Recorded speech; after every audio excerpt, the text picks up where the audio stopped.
Good morning student. पिछली कक्षाओं में हमने पढ़ा था प्राचीन भारत का इतिहास। इसके अंतर्गत हमने देखा था कि 3 काल में बांटकर हम प्राचीन भारत के इतिहास को पढ़ सकते हैं। पहला हमारा हुआ प्रागैतिहासिक काल, दूसरा आदि ऐतिहासिक काल, तीसरा ऐतिहासिक काल। इन तीनों कालों की क्या विशेषता है तो चलिए हम बताते हैं। प्रागैतिहासिक काल उस काल को कहते हैं जिसकी हमें कोई भी लिखित सामग्री प्राप्त नहीं हुई है। इस काल के अध्ययन के लिए हम पूरी तौर पर पुरातात्विक साक्ष्यों पर निर्भर हैं। दूसरा आदि ऐतिहासिक काल, इसके अंतर्गत आता है इंडस वैली सिविलाइजेशन, यानी कि सिंधु घाटी सभ्यता। सिंधु घाटी सभ्यता के बारे में हमारे पास लिखित साक्ष्य तो मौजूद हैं, लेकिन इसे अभी तक किसी के भी द्वारा पढ़ा नहीं जा सका है। उसके बाद हम आएंगे ऐतिहासिक काल में। ऐतिहासिक काल की लिखित सामग्री हमारे पास मौजूद है। ऐतिहासिक काल में हम 6वीं शताब्दी के बाद के काल का अध्ययन करते हैं। तो पिछली कक्षाओं में हमने इस बारे में डिस्कस किया था और आज की कक्षा में हम पढ़ेंगे पाषाण काल। तो चलिए हम अपनी कक्षा को आगे बढ़ाते हैं और स्टार्ट करते हैं पाषाण काल। तो दोस्तों, जैसे कि आप सभी को मालूम है कि पाषाण काल में सिर्फ पत्थर के औजारों का इस्तेमाल किया जाता था। पाषाण काल को भी 3 भागों में बांटा गया है। पहला है हमारा पूरा पाषाण काल,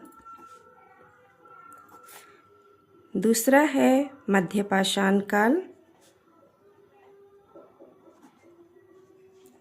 और तीसरा है नवपाषाण काल।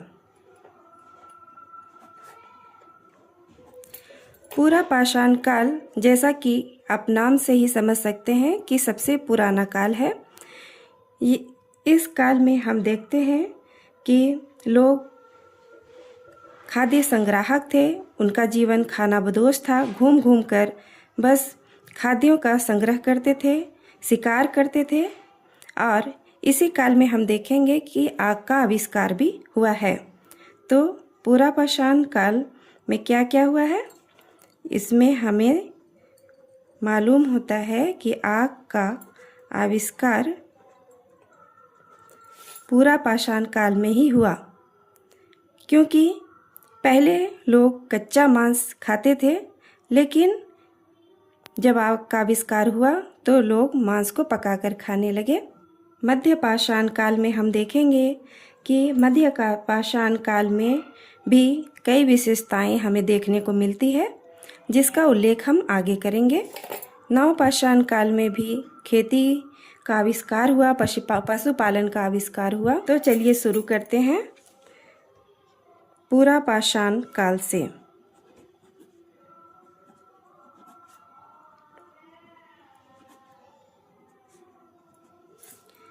पूरा पाषाण काल को भी हम 3 भागों में बांटकर पढ़ेंगे। एक हुआ हमारा निम्न पूरा पाषाण काल, दूसरा है मध्य पूरा पाषाण काल और तीसरा है नव पूरा पाषाण काल। तो इस तरह से हम देखते हैं कि पूरा पाषाण काल को भी 3 भागों में बांटा गया है। निम्न पूरा पाषाण काल, मध्य पूरा पाषाण काल, नव पूरा पाषाण काल। तो पहला हम स्टार्ट करते हैं निम्न पूरा पाषाण काल। तो निम्न पूरा पाषाण काल, इसका काल है लगभग 5 लाख ईसा पूर्व। 1863 ईस्वी में रॉबर्ट ब्रूसफुट ने इसका साक्ष्य खोजा था। इसका साक्ष्य पहली बार रॉबर्ट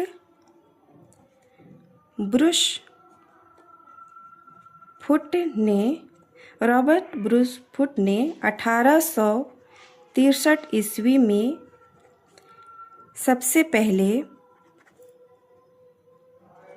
इसका साक्ष्य खोजा। निम्न पुरापाषाण काल के बारे में जो साक्ष्य हमें प्राप्त हुआ है उसकी खोज 1863 ईस्वी में रॉबर्ट ब्रूसफोर्ड के द्वारा की गई थी। इन्होंने मद्रास के पल्लवरम, कहाँ पर? मद्रास के पल्लवरम नामक स्थान से पाषाण कालीन औजार प्राप्त किए थे। किसने? रॉबर्ट ब्रूसफोर्ड ने 1863 ईस्वी में मद्रास के पल्लवरम से पाषाण कालीन औजार प्राप्त किए थे। अब चलिए हम देखते हैं कि निम्न पुरापाषाण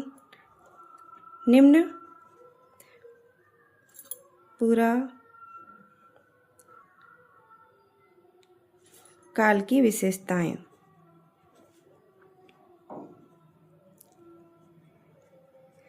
निम्न पुरापाषाण काल की क्या क्या विशेषताएं थी?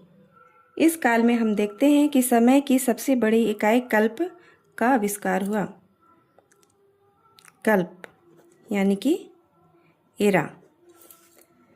निम्न पुरापाषाण काल की विशेषता क्या है? कि समय की सबसे बड़ी इकाई कल्प का आविष्कार हुआ।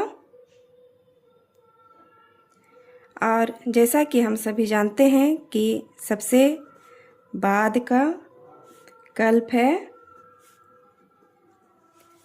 न्योजोइक एरा यानी कि न्यूटन काल।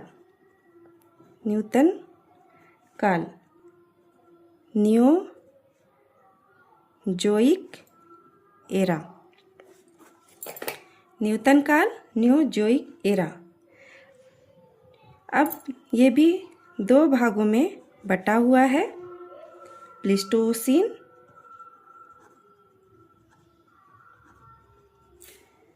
और होलोसीन। न्यूटन काल को दो भागों में बांटा गया है, प्लीस्टोसीन और होलोसीन। यहाँ हम देखेंगे कि निम्न पुरापाषाण काल का संबंध प्लीस्टोसीन युग से है। यह बर्फ युग है। इसमें हम देखेंगे कि चारों तरफ बर्फ ही बर्फ हैं।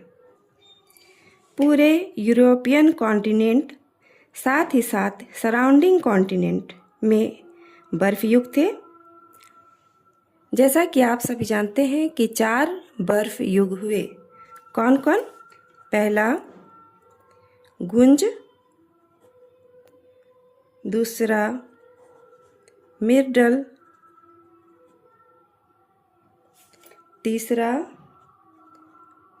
ऋष और चौथा उर्म। 4 बर्फ युग हुए हैं, गुंज, मिडल, ऋष और उर्म। निम्न पुरापाषाण काल प्लीस्टोसीन युग से संबंधित है। प्लीस्टोसीन युग उस युग को कहते हैं जिस वक्त चारों तरफ बर्फ ही बर्फ थे। पूरे यूरोपियन कॉन्टिनेंट और साथ ही साथ यूरोपियन कॉन्टिनेंट के सराउंडिंग कॉन्टिनेंट में बर्फ ही बर्फ थे। और 4 बर्फ युग हम देखते हैं, गुंज, मिडल, ऋष और उर्म। हम देखते हैं कि जब पूरी धरती में बर्फ ही बर्फ है तो इससे जीव जंतु का विकास कैसे होगा? तो यह बर्फ युग जब समाप्त होने को हुआ तब हमारा नूतन कल्प उससे अटैच है। तो यह बर्फ युग जब समाप्त होने को हुआ तब हमारा न्यूटन कल्प उससे अटैच है। इसमें बर्फ युग समाप्ति की ओर है और मौसम धीरे धीरे गर्म हो रहा है, जिसका संबंध प्लीस्टोसीन काल से है। और निम्न पुरापाषाण काल जो शुरू हो रहा है यह प्लीस्टोसीन युग से संबंधित है। तो निम्न पुरापाषाण काल किस युग से संबंधित है? अगर क्वेश्चन आए कि निम्न पुरापाषाण किस युग से संबंधित है तो हमारा जवाब होगा कि प्लीस्टोसीन युग से। प्लीस्टोसीन युग से संबंधित है। निम्न पुरापाषाण काल प्लेस्टोसीन युग से संबंधित है।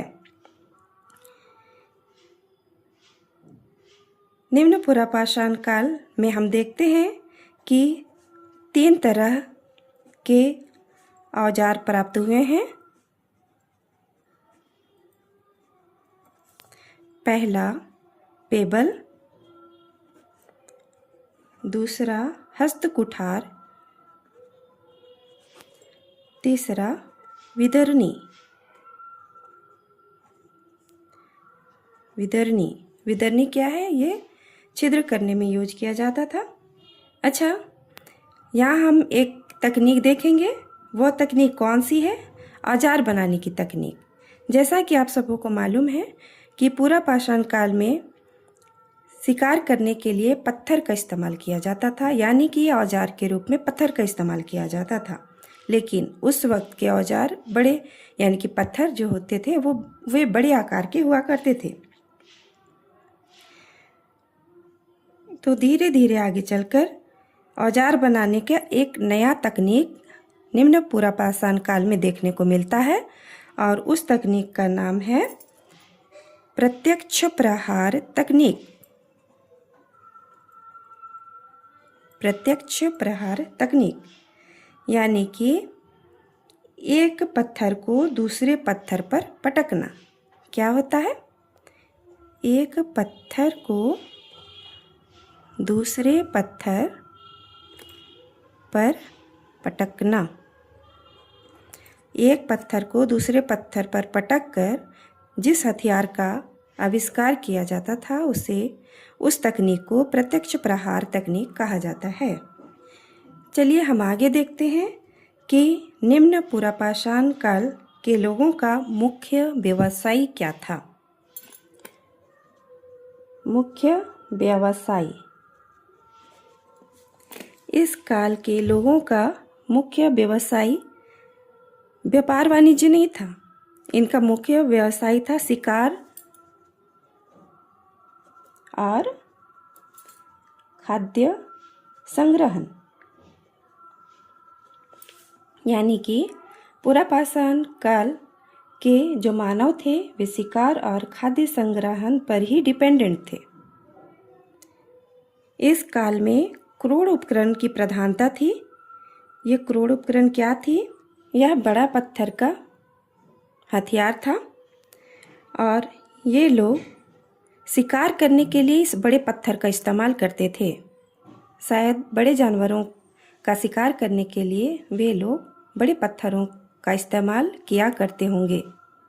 उस वक्त पुरापाषाण काल के प्रारंभ में ये लोग कच्चा मांस खाते थे।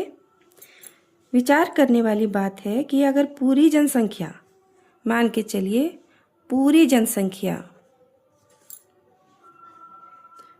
जनसंख्या सिर्फ शिकार ही कर रही है, पूरी की पूरी जनसंख्या अगर शिकार में लगी हुई है और सिर्फ भोजन आपूर्ति में जुड़ा हो, तो सभ्यता संस्कृति बहुत आगे नहीं बढ़ पाएगी। जैसा कि आप सभी जानते हैं कि सभ्यता संस्कृति तो तब आगे बढ़ती है जब एक वर्ग फ्री होता है, लेकिन यहाँ पूरी जनसंख्या पत्थर के औजार इस्तेमाल कर रहे हैं, बड़े जानवरों को मार रहे हैं, तो बाकी काम नहीं होगा। वो सिर्फ भोजन की आपूर्ति में लगे रहेंगे। मानव का विकास टेक्नोलॉजी के बदौलत होता है। टेक्नोलॉजी चेंज होता जाएगा, मानव आगे बढ़ता जाएगा, इनकी भी टेक्नोलॉजी चेंज होगी। पत्थर के औजार छोटे होते जाएंगे, जिसके परिणाम स्वरूप अब पूरी जनसंख्या को शिकार नहीं करना पड़ेगा। 2-4 लोग ही जाएंगे और शिकार करके ले आएंगे। बाकी जो खाली बचे हैं वे क्या करेंगे? कुछ ना कुछ तो करेंगे, और उनकी कुछ जो एक्टिविटी है वही सभ्यता संस्कृति है। उस काल की सभ्यता संस्कृति धीरे धीरे डेवलप करते रहेगी, चाहे पॉजिटिव वर्क करे या नेगेटिव वर्क करे, कुछ तो करेंगे ही, और जो कुछ भी करेंगे वही सभ्यता संस्कृति आपका आगे बढ़ेगा। अब सवाल यह उठता है कि निम्न पुरापाषाण के लोग कहाँ रहते होंगे? अभी तक तो आपने जाना कि ये लोग शिकार करते थे, भोजन का संग्रहण करते थे, लेकिन अब सवाल यहाँ पर यह पैदा होता है कि ये लोग रहते कहाँ थे। तो चलिए हम देखते हैं कि ये लोग रहते कहाँ थे। ये सभी लोग वहीं रहते होंगे जहाँ शिकार आसानी से मिल जाता होगा, वहीं रहते होंगे जहाँ पानी नज़दीक में मिल जाता होगा, क्योंकि पानी स्टोर करने के लिए कुछ तो था नहीं इनके पास। तो प्यास लगने पर ये लोग क्या करेंगे, इसलिए ये लोग नदियों के किनारे ही रहते होंगे, तालाबों के किनारे ही रहते होंगे, वहाँ रहते होंगे जहाँ आसानी से शिकार मिल सके, यानी कि जंगलों में रहा करते होंगे। यही ना होगा। आदमी वहीं रहता है जहाँ उसका रोजी रोटी चलता है, जहाँ व्यवसाय वह कर पाता है, अतः इन्हीं क्षेत्रों में उनके साक्ष्य प्राप्त होंगे। यहाँ आप देख सकते हैं कि केरल में शिवालिक हिमालय के नीचे तराई भावर यानी कछारी क्षेत्र में हमें निम्न पुरापाषाण काल के मानव के साक्ष्य प्राप्त नहीं हुए हैं। बाकी पूरे भारत में साक्ष्य प्राप्त हुए हैं। झारखंड में भी सिंहभूम क्षेत्र में निम्न पुरापाषाण काल के साक्ष्य प्राप्त हुए हैं। झारखंड में कहाँ प्राप्त हुए हैं? झारखंड में सिंहभूम क्षेत्र में निम्न पुरापाषाण काल के साक्ष्य प्राप्त हुए हैं।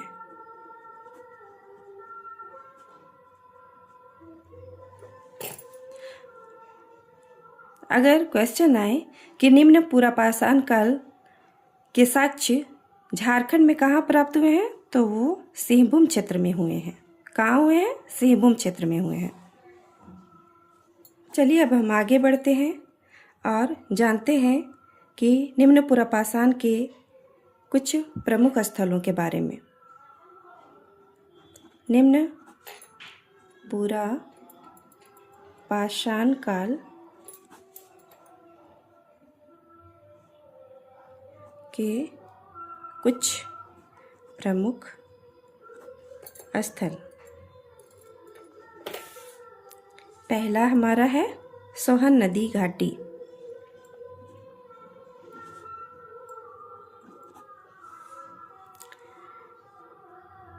निम्न पुरापाषाण काल के प्रमुख स्थल कहाँ कहाँ प्राप्त हुए हैं? पहला तो हमारा सोहन नदी घाटी में प्राप्त हुए हैं। इसमें सबसे प्रमुख स्थल कौन सा है? सबसे प्रमुख स्थल पाकिस्तान में मिला है। सोहन नदी घाटी में सबसे प्रमुख स्थल पाकिस्तान में मिला है। पोटवार पठारी क्षेत्र के पास, पोटवार पठारी क्षेत्र के पास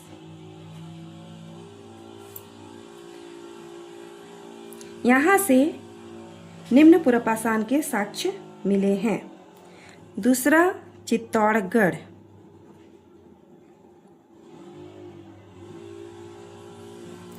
चित्तौड़गढ़ कहाँ है? राजस्थान।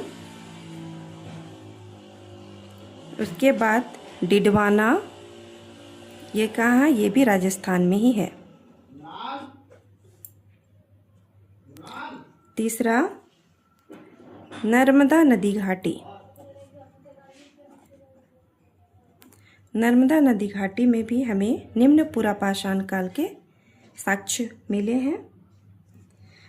चौथा और कहाँ कहाँ मिले हैं? तो प्रायद्वीप भारत में, प्रायद्वीप भारत में या दक्षिण भारत में कुटलिया एक स्थान है, कुटलिया नदी घाटी में। दक्षिण भारत में कुटलिया नदी घाटी में क्या मिले हैं? हमें पुरापाषाण काल के साक्ष्य मिले हैं। तो कहाँ कहाँ मिले हैं? सोहन नदी घाटी, चित्तौड़गढ़, डिडवाना, नर्मदा नदी घाटी, प्रायद्वीप भारत, दक्षिण भारत में कुट्टलिया नदी घाटी। तो प्रायद्वीप भारत कौन सा है? ये वाला। दक्षिण भारत के इस क्षेत्र को प्रायद्वीप भारत कहते हैं। तो इस क्षेत्र से हमें निम्न पुरापाषाण काल के साक्ष्य प्राप्त हुए हैं। तो चलिए हम आगे बढ़ते हैं। वैसे तो हम देखते हैं कि पूरे भारत में ही निम्न पुरापाषाण काल के साक्ष्य प्राप्त हुए हैं, लेकिन ये जो 4 स्थल हैं ये महत्वपूर्ण हैं। तो चलिए इसे हम डिटेल्ड में जानते हैं। पहला, सोहन नदी घाटी।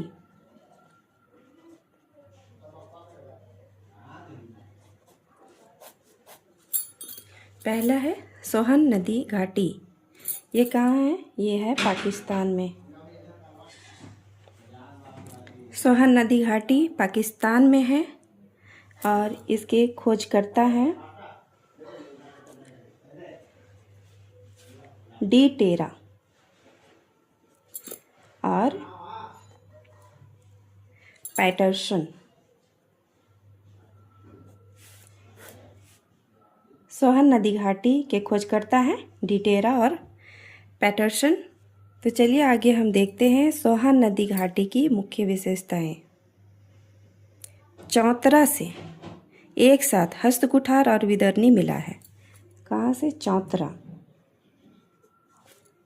चौतरा से हस्तकुठार और विदर्णी मिले हैं। इसके अलावा चॉपर और चॉपिंग टूल्स भी मिले हैं। चॉपर और चॉपिंग टूल्स ये क्या है? चॉपर एक तरफ धारदार होता है, उसे चॉपर कहते हैं। जैसे आप लोग गांव देहात में देखे होंगे, पहले जो कुटी काटने के लिए इस्तेमाल किया जाता था, इसी तरह का औजार यहाँ पर प्राप्त हुआ है। और दूसरा है चॉपिंग टूल्स। चॉपिंग टूल्स दोनों तरफ धारदार होते हैं। ये एक तरफ धारदार नहीं, चॉपर एक तरफ धारदार होता है और चॉपिंग टूल्स दोनों तरफ धारदार होते हैं। यह सोहन नदी घाटी की सर्व प्रमुख विशेषता है। इससे साबित होता है कि कई लोग एक साथ यहाँ रहते थे। यहाँ मानव कंकाल का साक्ष्य प्राप्त नहीं हुआ है। मानव कंकाल का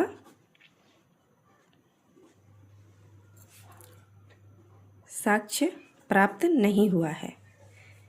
कहाँ पर? सोहन नदी घाटी में हमें मानव कंकाल का साक्ष्य प्राप्त नहीं हुआ है। सोहन नदी से 4 लेयर में साक्ष्य प्राप्त हुए हैं। लिख लीजिए, सोहन नदी से 4 लेयर में साक्ष्य प्राप्त हुए हैं। सोहन नदी से 4 लेयर में साक्ष्य प्राप्त होते हैं। अब दूसरा हम देखते हैं डिडवाना, चित्तौड़गढ़। ये दोनों कहाँ हैं? ये दोनों कहाँ हैं? राजस्थान में है। यहाँ से हमें क्या क्या मिला है? हस्तकुठार मिला है, लेकिन विदर्णी नहीं मिली है। यहाँ से सिर्फ हमें हस्तकुठार मिला है। तीसरा, नर्मदा नदी घाटी।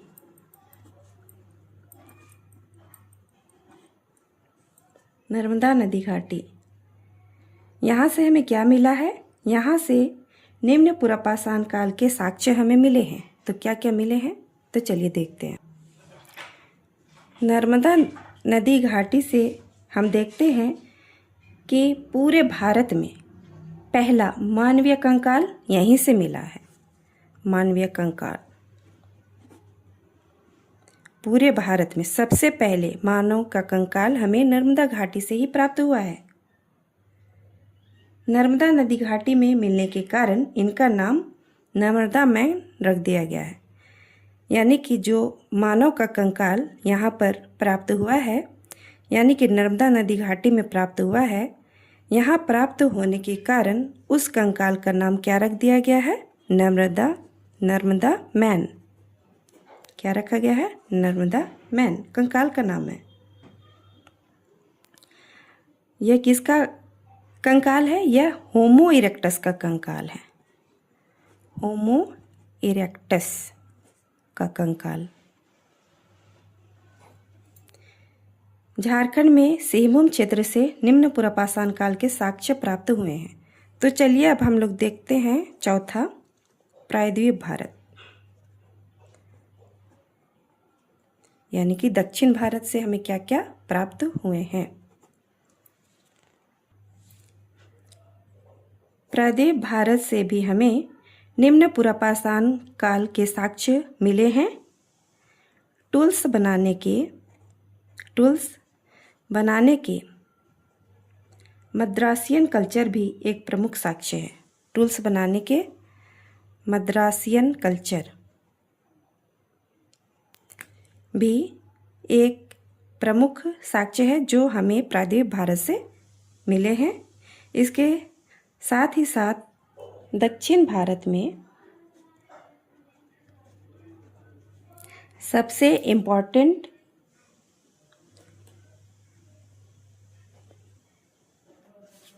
साक्ष्य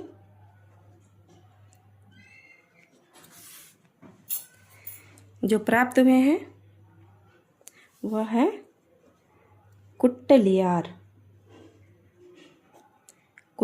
घाटी से। दक्षिण भारत में सबसे इम्पोर्टेंट साक्ष्य हमें मिले हैं कुटलियार घाटी से। इसे ही मद्रासियन उद्योग के नाम से जाना जाता है क्योंकि मद्रास से ही इसके औजार मिले थे। कुटलियार घाटी, इसे मद्रासियन उद्योग के नाम से जाना जाता है।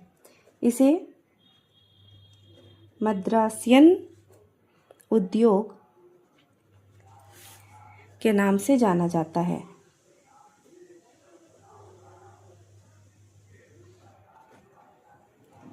क्योंकि मद्रास से ही इसके औजार प्राप्त हुए थे। यहाँ की सबसे बड़ी विशेषता है मद्रासियन उद्योग का कि यहाँ हस्तकुठार और विदर्नी मिला है।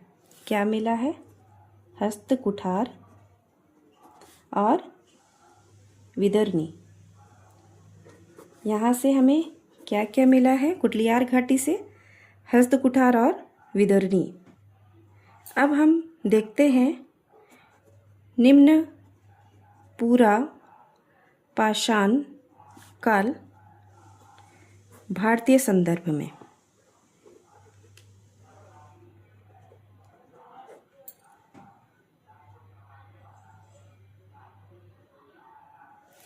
भारतीय संदर्भ में निम्न पुरापाषाण काल को 5 लाख BC से 1 लाख BC तक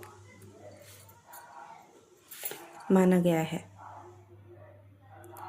निम्न पुरापाषाण काल का काल 5 लाख BC से 1 लाख BC तक माना गया है। ये तो था हमारा निम्न पुरापाषाण काल से संबंधित। चलिए अब हम आगे देखते हैं मध्य पुरापाषाण काल। आप कंफ्यूज मत हो जाइएगा, ये मध्य पाषाण काल नहीं है, मध्य पुरापाषाण काल है। यानी कि निम्न पुरापाषाण काल के बाद आता है मध्य पुरापाषाण काल। मध्य पाषाण काल अलग है, उसे हम आगे की कक्षाओं में पढ़ेंगे। आज हम पुरापाषाण काल यानी कि निम्न पुरापाषाण काल, मध्य पुरापाषाण काल और नव पुरापाषाण काल, इन काल को क्लियर करेंगे। तो चलिए आगे बढ़ते हैं। मध्य पुरापाषाण काल, इसका काल क्या है? 1 लाख BC से 36,000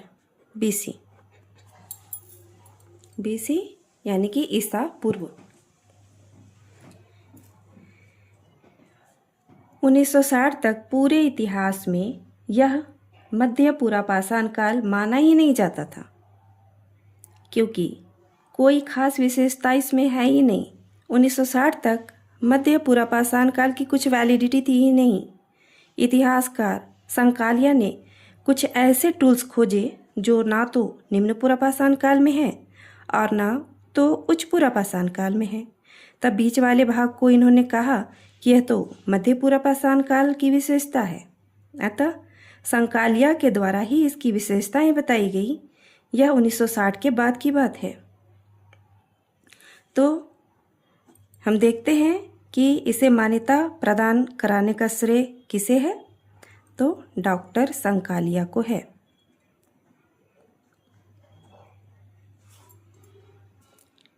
डॉक्टर संकालिया ये कौन थे? ये खोजकर्ता थे। किसके खोजकर्ता थे? मध्य पुरापाषाण काल के खोजकर्ता थे डॉक्टर संकालिया। आगे देखते हैं कि डॉक्टर संकालिया ने 1956 में डॉक्टर संकालिया ने 1956 में नवासा कहाँ है? महाराष्ट्र में। 1956 में नवासा नामक स्थान में इस संस्कृति की खोज की थी। इस संस्कृति की खोज की थी। डॉक्टर संकालिया ने 1956 में नवासा नामक स्थान में इस संस्कृति की खोज की थी और इस संस्कृति का जो अधिकांश स्थल है वो कहाँ पर है? तो गोदावरी नदी। कहाँ है? गोदावरी नदी, जिसे हम वृद्ध गंगा भी कहते हैं। वृद्ध गंगा नदी के किनारे।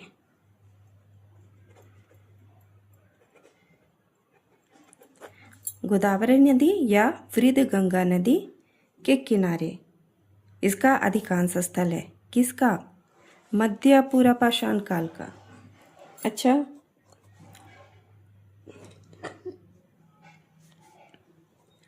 मध्य पुरापाषाण काल के प्रमुख स्थल।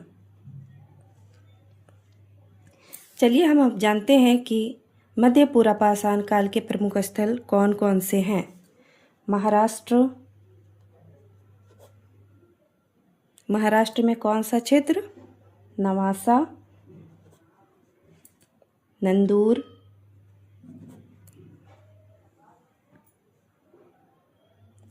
मधमदेश्वर,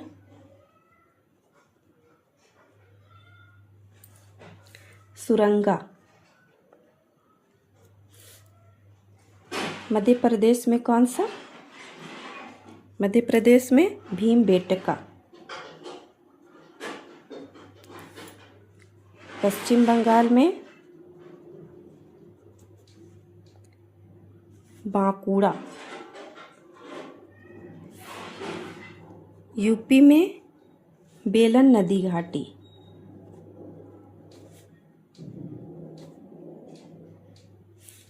यूपी में प्रयागराज में,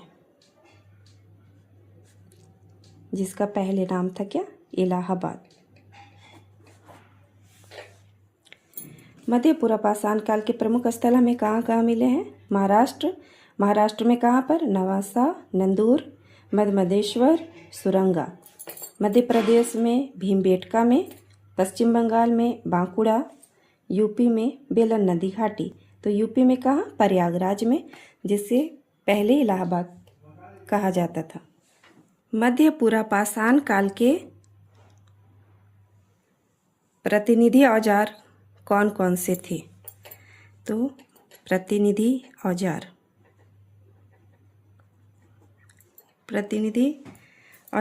कौन कौन से थे? सल्क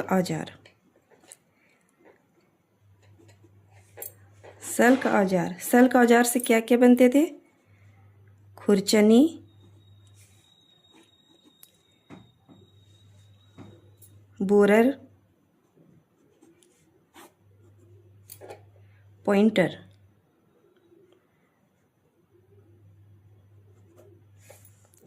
खुरचनी, बोरर, पॉइंटर। सल्क को फ्लैक, इंग्लिश में आप लिख लें फ्लैक, सल्क फ्लैक। खुरचनी इंग्लिश में होगा स्क्रैपर। बोरर छेद करने वाला ड्रिल मशीन, और एक पॉइंटर पॉइंट करने के लिए। स्क्रैपर क्या होता है? छिलने वाला या खरोचने वाला औजार होता है। खुरचनी जैसा कि नाम से ही आप जान सकते हैं, बोरर छेद करने के लिए और पॉइंटर पॉइंट करने के लिए। आगे हम देखते हैं भीमबेटका से चित्रकारी का पहला प्रमाण प्राप्त हुआ है। पूरे विश्व में सर्वाधिक चित्रकारिता का प्रमाण यहीं से प्राप्त हुआ है, भीमबेटका। भीमबेटका से चित्रकारी का पहला प्रमाण, चित्रकारी का पहला प्रमाण भीमबेटका से हमें चित्रकारी का पहला प्रमाण मिला है। पूरे विश्व में सर्वाधिक चित्रकारिता का प्रमाण यहीं से प्राप्त हुआ है। पूरे विश्व में सर्वाधिक चित्रकारिता का प्रमाण हमें कहाँ से मिला है? तो भीमबेटका से मिला है। भीमबेटका का अध्ययन श्री एन मिश्रा के द्वारा किया गया। भीमबेटका के अध्ययन का जो श्रेय है वह किसे जाता है? V N Mishra. आप लिख सकते हैं भीमबेटका का अध्ययन करने का श्रेय वी एन मिश्रा को जाता है। और इस काल में निएंडरथल मानव अस्तित्व में आए थे। तो किस काल में? मध्य पूरा पाषाण काल। निएंडरथल मानव अस्तित्व में आए थे।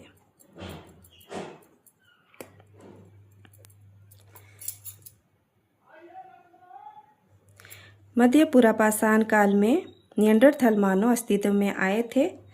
और आप देखते हैं कि इसी काल में मानव आग से परिचित हो चुके थे।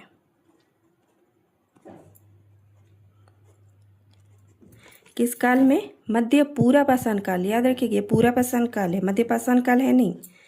मध्य पूरा पाषाण काल में ही लोग जो है वो आग से परिचित हो चुके थे। यानी कि निम्न पूरा पाषाण काल में कच्चा मांस वे लोग खाते थे। मध्य पूरा पाषाण काल आते आते आग से परिचित हो गए और फिर उन्होंने मांस को पकाकर खाना शुरू किया। अब हम देखते हैं उच्च पूरा पाषाण काल। बर्फ युग से बढ़ते बढ़ते अब मौसम गर्म हो चुका है। मानव रहने योग्य अब वातावरण बन चुका है। गर्म जलवायु या मानव के रहने योग्य जलवायु आ चुकी थी तथा इस काल के अंत तक होमो सेपियंस अस्तित्व में आ चुके थे।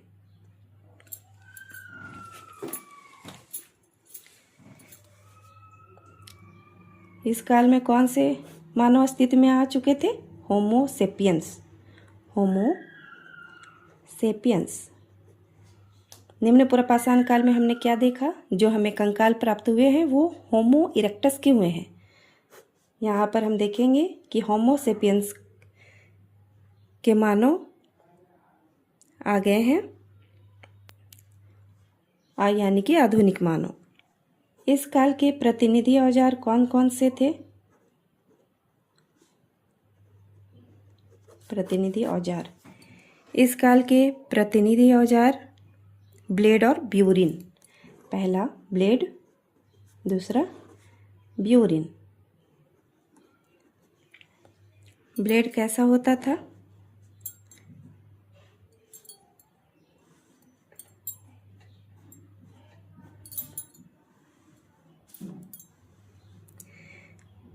ये है ब्लेड।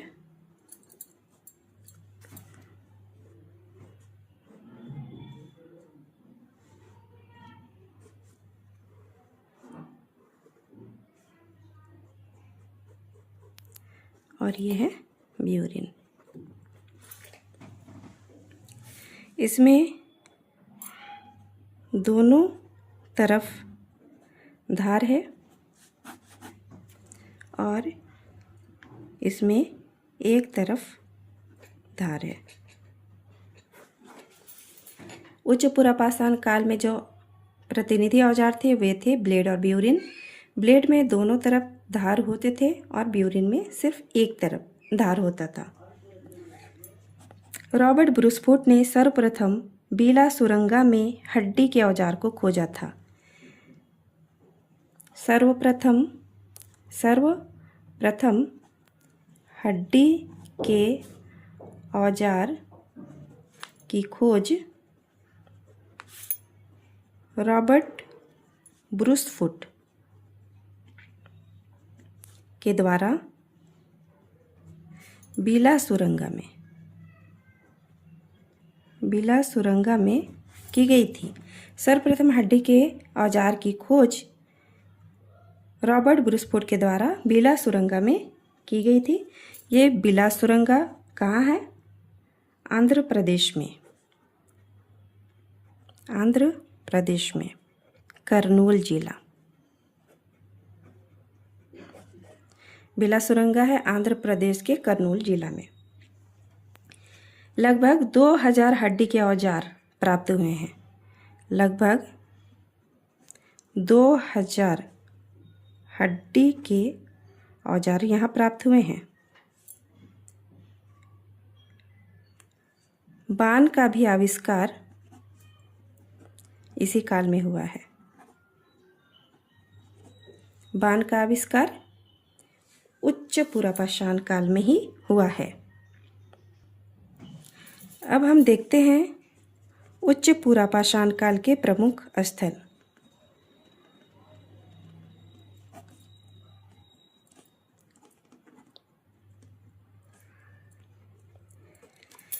उच्च पुरापाषाण काल के प्रमुख स्थल कौन कौन से हैं? पहला आंध्र प्रदेश।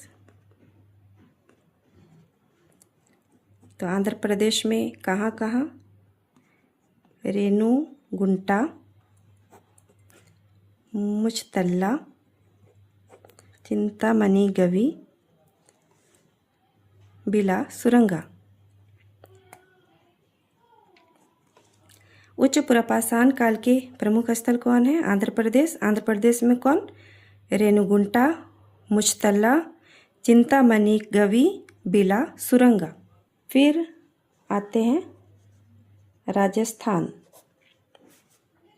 राजस्थान में कहाँ पर? बागौर में। झारखंड में कहाँ? सेभूम में। झारखंड में कहाँ? सेभूम में।